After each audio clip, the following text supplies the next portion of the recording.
Hello everybody. Welcome back to the channel where we talk about stuff. If you have been on the channel over the course of the last couple of days, you know exactly where this is going.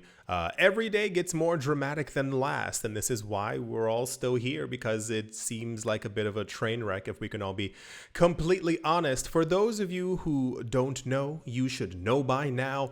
The head of the US SEC, the Securities and Exchange Commission, his name is Gary Gensler, has recently announced or has launched multiple lawsuits against multiple different cryptocurrency exchanges, Binance and Coinbase being the major two that we have around the world, as they both are the largest, and also Binance is the crypto exchange with the largest transaction volume, I think, of any other cryptocurrency exchange. So part of the issue is that Gary Gensler, and therefore the SEC, has recently announced that these crypto exchanges have allowed people within the United States to access something called an unregistered security, which is basically something that someone purchases with an expectation of profit through the merits or activities of a said company. And this can also even span into if a cryptocurrency exchange is offering cryptocurrency staking, therefore they're also offering a security as well to their clients. The problem that we're currently having is that the internet exists. Right, we've been there before.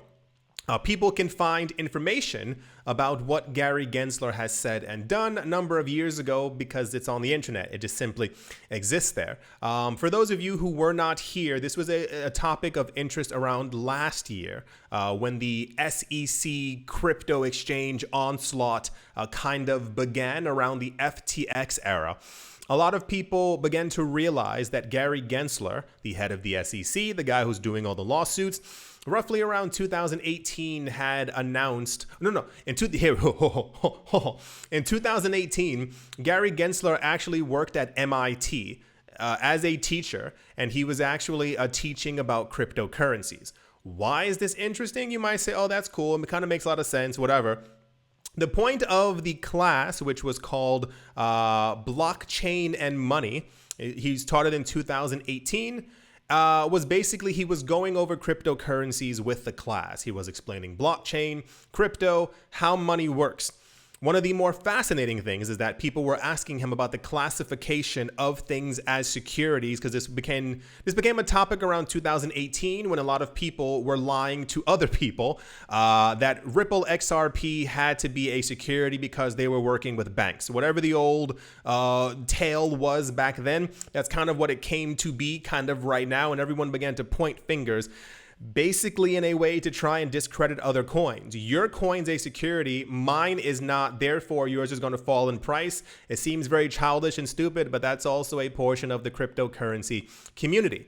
Gary Gensler allegedly back in 2018 announced that the vast majority of coins and ICOs, initial coin offerings within the cryptocurrency space, were, to him, not securities. You may go, well, that's a little weird, because now, recently, in good old 2023, Gary Gensler has announced that he believes that all cryptocurrencies are currently securities and therefore should fall under the jurisdiction and power and boot of the US SEC. The other part that ties directly into this. So not only do we have a situation where we have a figure, a not liked figure within the cryptocurrency space, Gary Gensler, understanding blockchain, understanding crypto, and announcing a number of years ago that nearly none of these coins were actually securities except for a small handful of them. The news that we also have recently received is that back in, I believe it says, a year later, back in 2019, Binance began in 2017. I think it was around June. Before then, there were a number of cryptocurrency exchanges that were a little bit more popular, Coinbase being one of them. Binance came out of nowhere, controlled the market, took over everything. They were in every single country, every single jurisdiction, nearly overnight. Everyone loved them. Everyone began to use them. And that's when I began to realize that there were a number of people on Twitter and YouTube, who were actively making sure that people began to hate Binance for no other reason than, I think, stuff that had to do with money and where Changpeng Zhao was actually from. By good old 2019, Binance was huge. Everyone knew of Binance. If you were in the cryptocurrency space, you had an account. At some point, you had interacted with Binance. It just so happens to be that allegedly, after 2018 and Gary Gensler working at MIT, the news is that Gary Gensler allegedly tried to get a job with Binance just the year after in 2019. Apparently, I believe these are Binance's lawyers against the entire SEC lawsuit, are now alleging, and I say this lightly because I am not one of them, I do not know, that there may be some foul business afoot, or that there might be what you would call a personal vendetta. Why? Because the allegations is that Gary Gensler himself offered his services to Binance. Allegedly, he had a lunch and or a dinner with Changpeng Zhao. He tried to work for them. And as you might have guessed, Binance actually said no. So this leads us to the point where people are discussing or saying or speculating, doesn't it seem a little weird how aggressive Gary Gensler currently is against Binance? Doesn't it seem a little odd, the timing of all of these lawsuits, and roughly around the end of 2019, sometime around 2020, when we were all locked inside of our homes, these lawsuits began, and even more, there was a pickup in the amount of articles I began to see about people who hated Binance or said that Binance was terrible. If you follow my other channel, you definitely might remember, because I started following a pattern. It is a daily news channel, and I kept on saying, doesn't it seem a little weird that these same publications keep writing the same negative things about Binance? These are large news publications. These aren't like, cryptocurrency websites or whatever.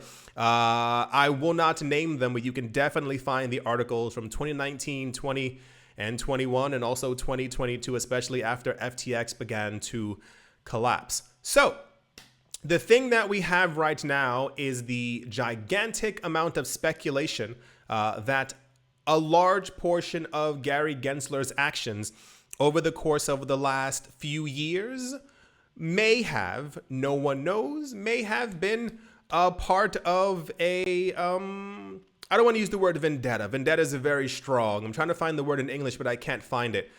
Basically, he tried to apply for a job. Maybe he wanted more money than they wanted to give him. He became head of the SEC and now is kind of hell-bent on destroying a large portion of the cryptocurrency market within the United States. As the news that we have received thus far from the owners and the heads and the CEOs of these cryptocurrency exchanges is that they've been asking, allegedly, no, there's no allegedly. They've been doing it openly on Twitter and on the news and on Bloomberg and on Fox Business all the time, asking for proper cryptocurrency regulations. And the only person who can give them the cryptocurrency regulations is Gary Gensler, the head of the SEC, who, beknownst to us, for the last 5 years, there's been no proper cryptocurrency regulations, and now all the cryptocurrency exchanges have lawsuits against them because they weren't following the rules, which they do not have and were never told to them. Every day is a new piece of the puzzle as we move further in this weird space called the cryptocurrency market, because I have had a feeling, at least for a while, that something is definitely wrong. I've written on Twitter, something smells bad, smells a little fishy, smells a little rotten. I think the timing of this is a little weird.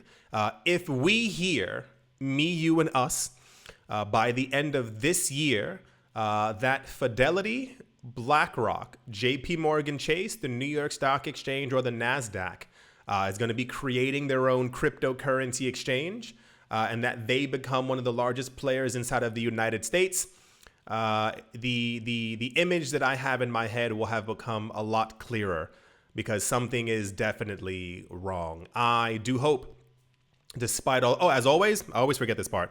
I will be linking the articles in the description below for those of you who would like to read them. because it's kind of a lot to deal with when you realize, or at least come to believe, as I have, that the levels of corruption that we are witnessing are kind of lightly unprecedented. I do hope that you've all enjoyed. I do hope that you all are having a great day, a great morning, a great afternoon, a great evening, wherever you are, wherever you might be. I do hope it's absolutely fantastic. Thank you all once again for watching, listening, liking, commenting, and or supporting.